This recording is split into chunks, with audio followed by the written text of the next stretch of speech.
traveler named Jack who found himself lost in a dark and eerie forest. The trees loomed over him like silent sentinels, and their branches creaked and groaned in the cold wind.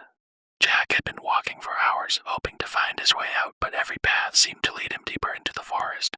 As he trudged along, Jack began to feel a growing sense of unease. The forest seemed to be alive with strange whispers and rustlings, and he couldn't shake the feeling that he was being watched.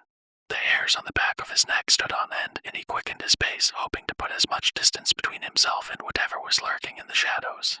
But it was no use. The forest seemed to stretch on forever, and Jack's path twisted and turned like a labyrinth.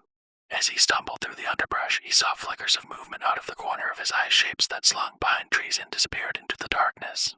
Just when Jack was about to give up hope, he saw a faint glimmer of light in the distance. With renewed energy, he sprinted towards it, heart racing with hope. But as he drew closer, the light flickered and died, leaving him alone in the darkness once again. As he stood there, gasping for breath and trying to calm his racing heart, Jack felt a cold hand close around his ankle. He looked down to see a pale, gnarled hand emerging from the darkness, its fingers like claws. Jack tried to pull away, but the hand held him fast, dragging him down into the earth. The last thing Jack saw was the glint of a pair of glowing eyes watching him disappear into the forest floor. And as the darkness swallowed him up, he knew that he would never leave this forest alive. Hours passed, and the forest remained silent, save for the occasional rustle of leaves or snap of a twig. The night grew colder, and a dense fog rolled in, obscuring everything beyond a few feet. It was as though the forest itself was alive, breathing in the mist and exhaling it back out into the world. As the night wore on, the sound of whispers began to fill the air once again, this time growing louder and more insistent. It was as though the forest was speaking to itself, communicating in a language that Jack could not understand. Suddenly, a figure materialized out of the mist, its features indistinct and shadowy.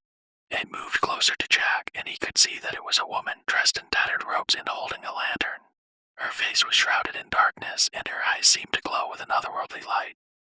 "Who are you?" Jack asked, his voice trembling. The woman didn't answer. Instead, she beckoned him to follow her, her lantern casting an eerie glow on the trees around them. Jack hesitated for a moment, but the presence seemed to soothe his fears, and he began to follow her deeper into the forest. As they walked, the woman began to speak, her voice low and musical. She told Jack stories of the forest, of the creatures that lived within it, and the spirits that haunted its shadows. Her words were both beautiful and terrifying, painting a picture of a world that was both enchanting and deadly. Jack felt himself falling under her spell, losing all sense of time and direction.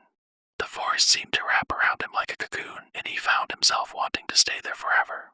But as the first light of dawn began to filter through the trees, the woman turned to him and said, "You must go now. You do not belong here, and the forest will not let you stay."